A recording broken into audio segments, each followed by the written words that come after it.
ஒரு அழகான ஊர்ல ஹாப்பிவில் என்ற ஒரு மகிழ்ச்சியான நகரம் இருந்தது. அங்கே அர்ஜுன் என்ற ஒரு சிறுவன் இருந்தான்.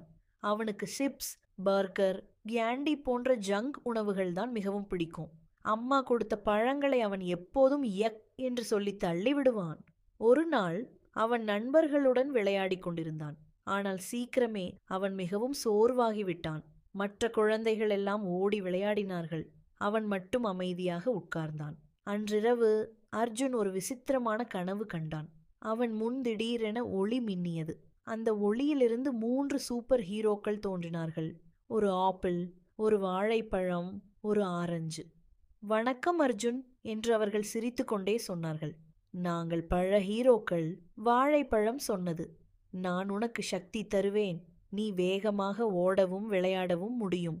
ஆரஞ்சு சொன்னது, நான் உன்னை நோய்களிலிருந்து காப்பாற்றுவேன். உன் உடல் பலமாக இருக்கும்.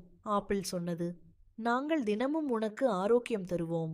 அப்போது திடீரென கருப்பு புகையுடன் ஜங்க் உணவு வில்லன்கள் வந்தார்கள். Burger, candy, chips.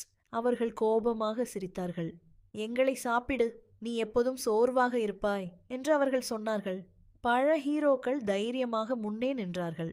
அர்ஜுன், நல்லதை தேர்வு செய் என்று அவர்கள் கூறினார்கள். அர்ஜுன் சிறிது யோசித்தான். பிறகு புன்னகையுடன் சொன்னான், நான் பழங்களை தேர்வு செய்கிறேன். அடுத்த நாள் காலை அவன் அம்மாவிடம் சொன்னான், எனக்கு இன்று பழங்கள் வேண்டும். அவன் தினமும் பழங்களை சாப்பிட ஆரம்பித்தான். சில நாட்களில் அவன் மிகவும் சுறுசுறுப்பாக மாறினான். அவன் வேகமாக ஓடினான், மகிழ்ச்சியாக விளையாடினான், எப்போதும் சிரித்துக்கொண்டே இருந்தான். இப்போது அர்ஜுன் மிகவும் ஆரோக்கியமான சிறுவன்.